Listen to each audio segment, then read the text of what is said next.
Mr. Francis Leo Marcos, ang ating po mga kaibigan dito sa Amerika at sa buong mundo, Europa, USA, and the whole Asia.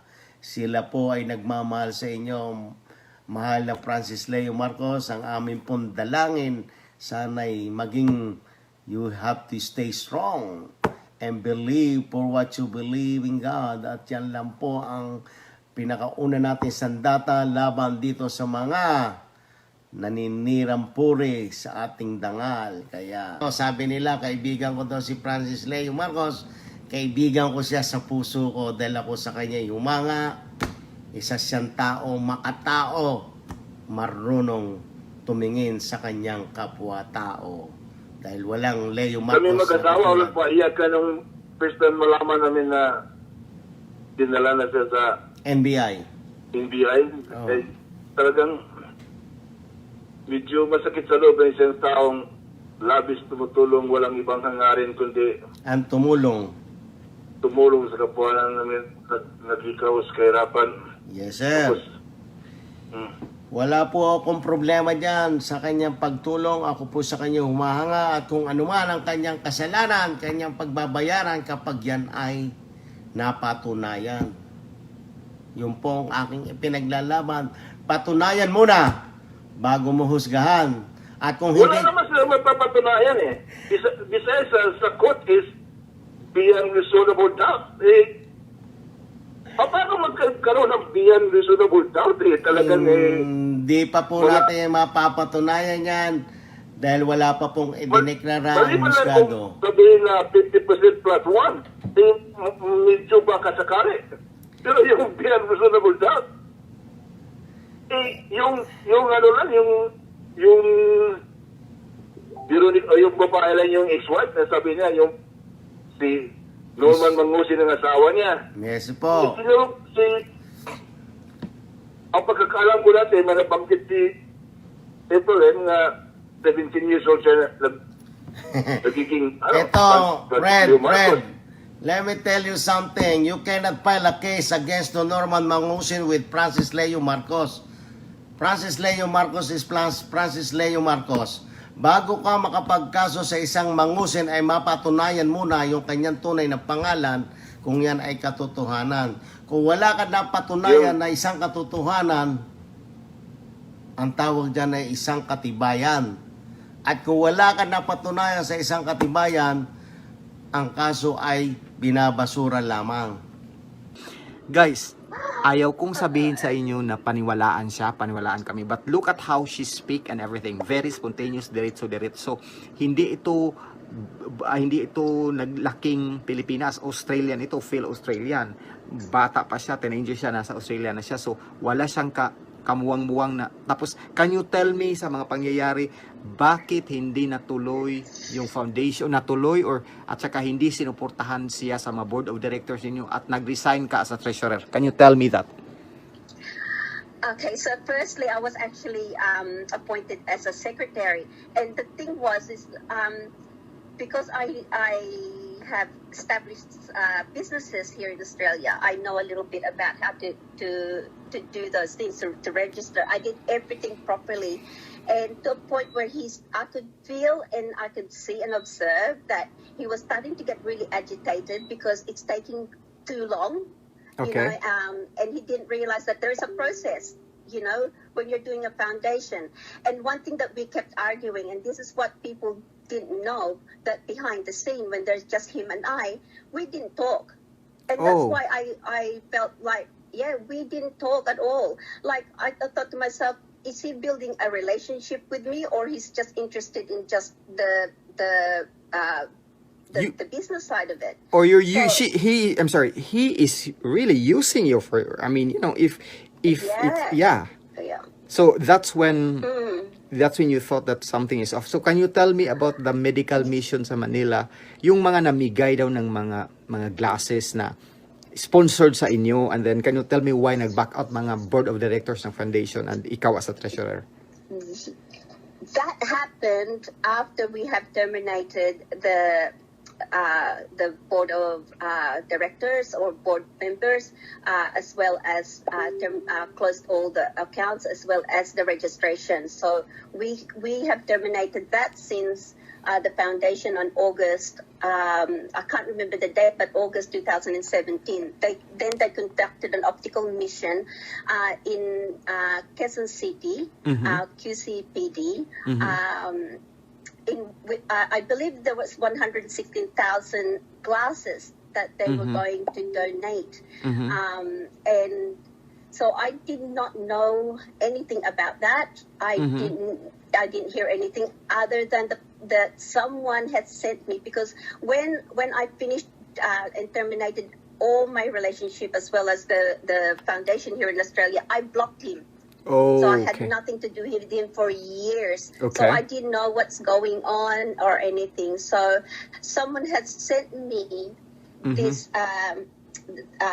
Leader News Philippines that he's gone live, or someone has interviewed him and everything, and that's when I heard the Australian name. So in order for me to, I felt like I was obligated, and part of me, it felt responsible that I have to tell the truth of what was going on, because I didn't want all the netizens as well as all the public, whether it's in the Philippines or here or anywhere else in the world, to be victimized or to be damaged or traumatized from him. Because what he does is that he starts something and he just takes off. He leaves you to clean up the mess, and then you're left wondering what the hell is going on. Where is he? He keeps disappearing. Even when we were trying to establish the foundation here, I used to get really frustrated with him, because every time that we discussed something that is so critical, he just disappears. He just walks away. So you know what? He walks away. Yeah, you know what we share. So, yeah, go ahead. Yeah, so that's one of the things that we sort of, I felt like that I was observing. Now, for me personally, I couldn't share what I was thinking, what I was feeling, because he was living under my roof. And that's another thing. When we went to pick him up to the airport, one thing that we went to the airport, I said to him, so where am I going to drop you off? And then he said to me, what do you mean? At your house? And in my head, I thought, you're a millionaire and you don't have a hotel to go to? Oh, wow. And then anyway, two of my friends said to me, where are we going? Where are we dropping him off? And I said, at my place. And then they said, what? But you don't know him, And I said, well, what am I going to do? I was literally stuck. But the thing with us, though, before he came to Australia, because we're constantly speaking like you and I now, face to face like this, for hours on end, every single day, I felt familiar. Okay. You know what I mean? He made me feel familiar with him. Okay. So although I felt uncomfortable that to receive a person in my home, I need to really clarify this to you, Sir Kellogg, right? Okay. If people think that I fell in love with him completely, they are mistaken. Okay. I didn't fall in love with him because he's a Marcos. I didn't fall in love with him because he is rich or he's got money. When I met him, he had nothing. Oh Siya my ang God. nag-uutang sa akin ng pera. Oh, Okay? stop. So, Listen everyone. Pinirahan siya si Mangusin ang nag-uutang sa kanya ng pera, pumunta ng Australia na walang pera, walang materhan, hindi makaano ng hotel, pero ang sinabi niya, milyonaryo siya. In other words, ginamit lang siya. Go ahead. yes, yeah. So he started out asking small things, small favors. Like he said that his bank accounts were frozen and he can't even pay any of his electricity bill. Oh my so God. I paid for one of his electricity bill. This is before he left Australia. He left for Australia of June. Okay. So, and then the next one was 3 electricity bills. Oh. So, unti-unti na nagbibigay ako ng pera. Okay, but here is the thing: na he is a clever person in a sense that he knows what he is doing. Mhm. I used to say to him, "What name do I put into the remittance slip?" Right, and this is for educational purposes, Sir Kellogg's. Uh-huh. Never ever. This is for the listeners out there. Never ever ever send money to someone who you're talking to and put the name of someone else's. Now you don't know who they are, because if it comes to bayaran, okay, they'll turn around, wala akong utang sa iyo, give me yung receipt mo, and tapos iba pa ang pangalan ng nasa receipt mo. Yaan ang ginawa niya sa akin po. But He you have said all the one of his- paperworks and ipa-NBI mo rin yan, yung some- mga ano. Oo. Uh-huh. Some. Yeah. So, Oo, the letter of demand. Yeah. Oo. I have some of the receipts, but not all. Because in the beginning, I sort of, sa akin kasi maliit lang. When I say maliit, it's like $300. not really like millions na. $400. Yeah. No. So it's like the first one that I sent, I remember is about 10 or 11,000 pesos to pay for his electricity. Okay. I said, what are you doing? I said, if you are a Marcos, you would not be doing something like this. I said, it is not becoming. Correct. I said, ikaw ang naghahabol ng gulo? Sabi ko, ikaw naghahabol ng gulo? Sabi ko, some people would want to have, or at least live a life peacefully. Pero ikaw, sabi ko, bakit naghahanap ka ng kaaway lagi? Correct. Oh. So if Lagi I may ask, kami, yeah, go ahead. If I may ask, how did you learn that he is an imposter? He is not a Marcos and his real name is Norman Mangusin. How did you discover that? I really didn't discover it in a sense until I finished our relationship, because although there were people that were telling me before he came here, there's one person that came and nakita ko nga, sumabog yung Facebook before he came out. Sabi ko, sino itong si ano? Tapos, because it sounds like a troll account, right? Okay. So he said to me, forget about them. They're just one of those troll accounts that ano ba yun? What is it called in Basher, Tagalog it troll. laging basher, laging nagugulo lang yan. Sabi niya, he's been around for a while. Sabi niya, i-block mo siya. Sabi ko, anong sinasabi niya na ikaw ay Norman Mangusin? Oh my God. And this, Oh, wow. nagtawa sa akin. And this is why, Sir Kellogg's, when I hear him laugh, my blood boils. Bakit? My blood boils. Because if you are to step back and you're talking about critical thinking, Correct. psychologically, there is hidden meanings behind his laughter. He's either trying to manipulate you. Precisely. He's trying to It's a defense mechanism, discourage actually. you in Yes, some it's a way. defense mechanism, yeah. And A lot of sometimes- meanings. Yeah, and sometimes when he gets nervous, he laughs. You know what I mean? Yeah, it's a So defense mechanism, it yeah. makes me feel uneasy. Yeah. So, Yeah, biro it makes me inyo, feel very uneasy. sa mga saradong utak sa napaniwala ni Norman Mangusin, aka Francis Leo Marcos, hindi madaling lumabas galing nasa ibang bansa ka, hindi at magsalita kasi kukuyugin ng mga hindi nag-iisip na followers. Anong makukuha niya na mag-akusa siya, nasa Australia siya, na namumuhay siya ng mapayapa?